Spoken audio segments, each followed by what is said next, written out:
The events of the last 2 weeks have shaken my confidence in this administration's competence and credibility. There's been revelation after revelation, allegation after allegation of misconduct on the part of the president and his team. In the past 2 days, it's reached new heights. The president, according to reports in the Washington Post and New York Times, may have divulged classified information to a known adversary and actually tried to quash an investigation of a close political ally. From the president's own words, we already know that the Russia investigation was on his mind when he fired Mr. Comey. We now know that it may not have been the first time that the president has taken an action to impede an active investigation of his campaign or associates, if the reports in the New York Times are true.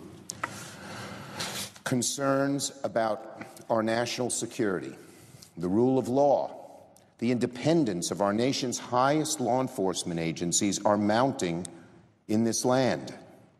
The stated explanation for these explanations from the White House have been porous, shifting, and all too often contradictory.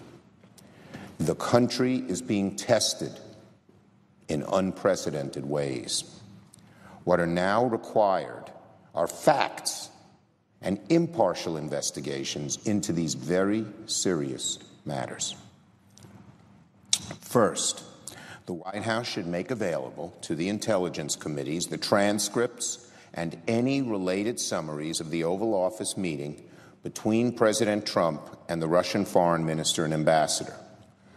We can then assess exactly what was said and understand the consequences of any intelligence that was shared with the Russians. And on the topic of Mr. Comey, if the president has tapes of his conversation with Mr. Comey, we ought to be able to review those tapes as well to see if the president pressured the FBI director to shut down an active investigation. The Times reported that Mr. Comey kept contemporaneous memos of his conversations with the president, and Mr. Comey has a reputation for accuracy in those memos. Those memos should also be provided to the Congressional Intelligence and Judiciary Committees, and Mr. Comey should testify before those committees in public. Indeed, providing the Congress the tapes and memos may be the only way, Indeed, providing the Congress the tapes and the memos may be the only way for this administration to credibly make a case to a justifiably skeptical American public about its version of the story reported by the New York Times. The president says what Comey said was wrong. Prove it. It's easy to prove, as long as there are tapes or transcripts of what happened.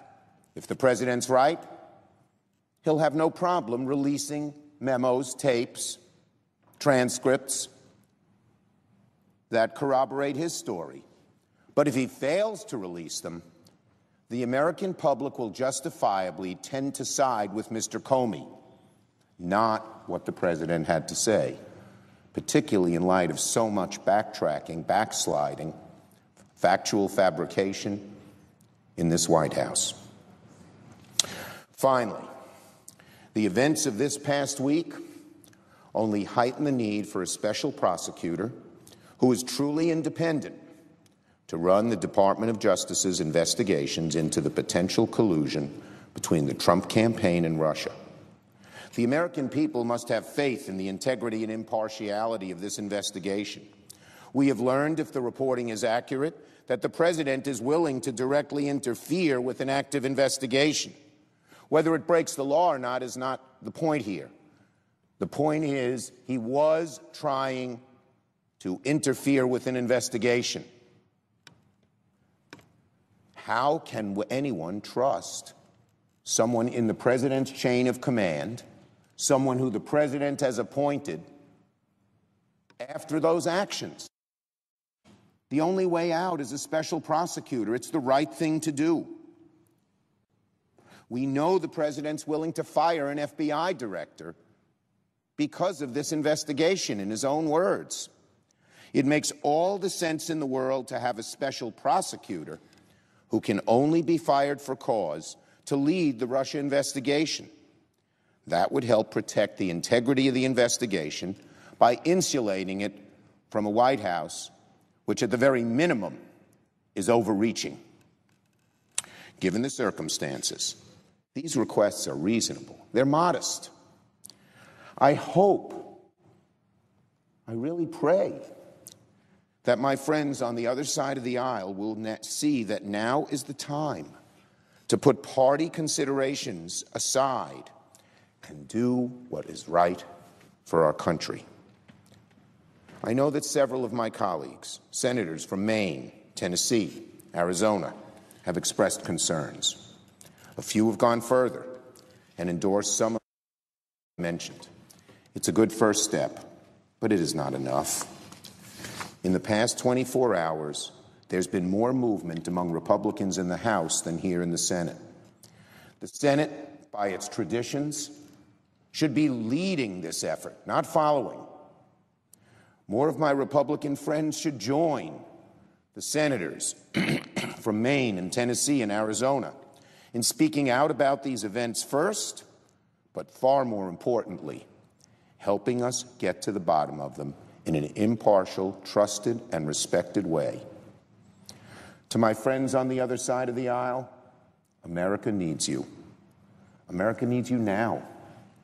America needs you to help pressure the Deputy Attorney General to name a special prosecutor, to compel this White House to turn over the transcripts and tapes to Congress, to demonstrate that Congress, that the American people elected, Democrats and Republicans, can come together to do the right thing when it matters most. I repeat to all of my colleagues, history is watching. This is not a casual or usual time.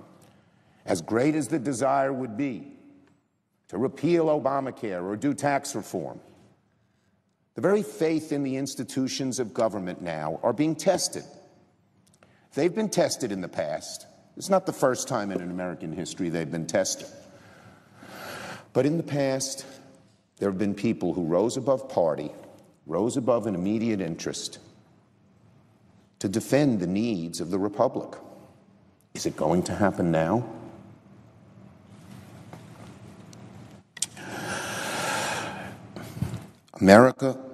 History, Mr. President, will judge on whether or not this Congress and these senators have been able to do what so many senators before us, Democrats and Republicans, have done in the past: put country above party.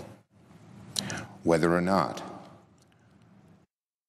decided to act as an appropriate check and balance as the founders intended, or whether we will let this continue, history will judge us all. Whether we decided to act in the way that's appropriate, history will judge us.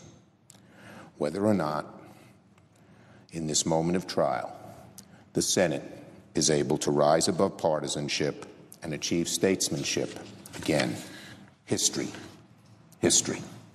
will judge us. I yield the floor.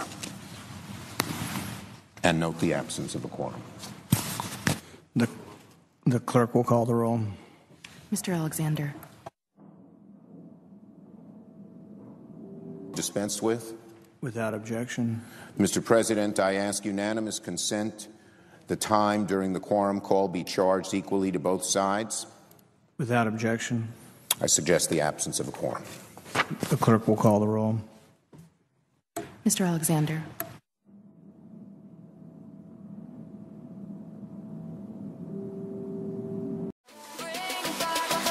Summer